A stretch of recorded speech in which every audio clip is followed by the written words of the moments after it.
অভিষেক বন্দ্যোপাধ্যায়ের নামে প্যাট ছাপিয়ে 25 লক্ষ টাকা প্রতারণা। নিউটাউনে ধৃত এক সাংসদ অভিষেক বন্দ্যোপাধ্যায়ের নামে জাল প্যাট ছাপিয়ে এবং তাতে ভুয়ো চিঠি ইস্যু করে 25 লক্ষ টাকার প্রতারণা অভিযোগে জালিয়াতকে গ্রেপ্তার করল শেক্সপিয়ার সরণি থানা। অভিযুক্ত কৌশিক সরকারকে বৃহস্পতিবার রাতে নিউটাউনে থেকে ধরা হয়। অভিষেকের পাশাপাশি তার পার্সোনাল অ্যাসিস্ট্যান্টের নামও নিয়েছিল অভিযুক্ত। কৌশিকের বিরুদ্ধে একই কায়দায় একাধিক ব্যক্তিকে প্রতারণার অভিযোগ রয়েছে। পুলিশ সূত্রে জানা গিয়েছে, দক্ষিণ দিনাজপুরের বাসিন্দা ওই অভিযোগকারীর নিউটাউনের অফিস রয়েছে। তিনি আমদানি রপ্তানির ব্যবসা করেন। বাংলাদেশের সঙ্গে কারবার চলে।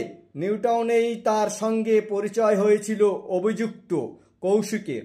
সে জানায়, সাংসদ অভিষেক বন্দ্যোপাধ্যায়ের সঙ্গে তার ভালো সম্পর্ক আছে। ক্যামাক স্ট্রিটের অফিসে নিয়মিত যাতায়াত করেন। এমপির পিএ তার ঘনিষ্ঠ।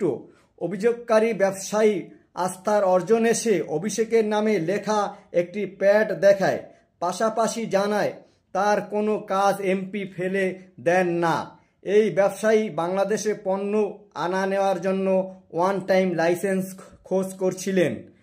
অভিযুক্ত জানায়, সে সাংসদকে বলে এই কাজ করিয়ে দেবে, আর এমপি তদারকি করলে লাইসেন্স বেরিয়ে যাবে অনায়াসে। লাইসেন্স পাইয়ে দেবে বলে তার কাছ থেকে 23 লক্ষ টাকা নেয় অভিযুক্ত।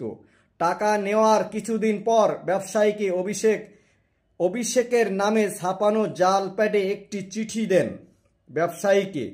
তাতে উল্লেখ করা ছিল, এমপি সুপারিশ করে দিয়েছেন, লাইসেন্স শীঘ্রই মিলে যাবে।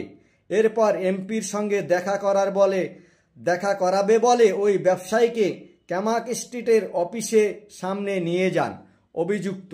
কিছুক্ষণ পরে জানায়, এমপি অফিসে নেই, তাই দেখা হবে না। টাকা নেওয়ার পরেও লাইসেন্স না পেয়ে ব্যবসায়ী বারবার ফোন করে অভিযুক্তকে, কিন্তু সে ঘোরাতে থাকে বলে অভিযোগ। শেষ পর্যন্ত তিনি পুলিশে অভিযোগ করলে শেক্সপিয়ার সরণি থানা তাকে গ্রেপ্তার করে। জানা যাচ্ছে, অভিযুক্তের বিরুদ্ধে বিধাননগর সহ বিভিন্ন জায়গায় একইভাবে তোলাবাজির অভিযোগ রয়েছে। তার সঙ্গে আর কারা ছিল জানার চেষ্টা চলছে।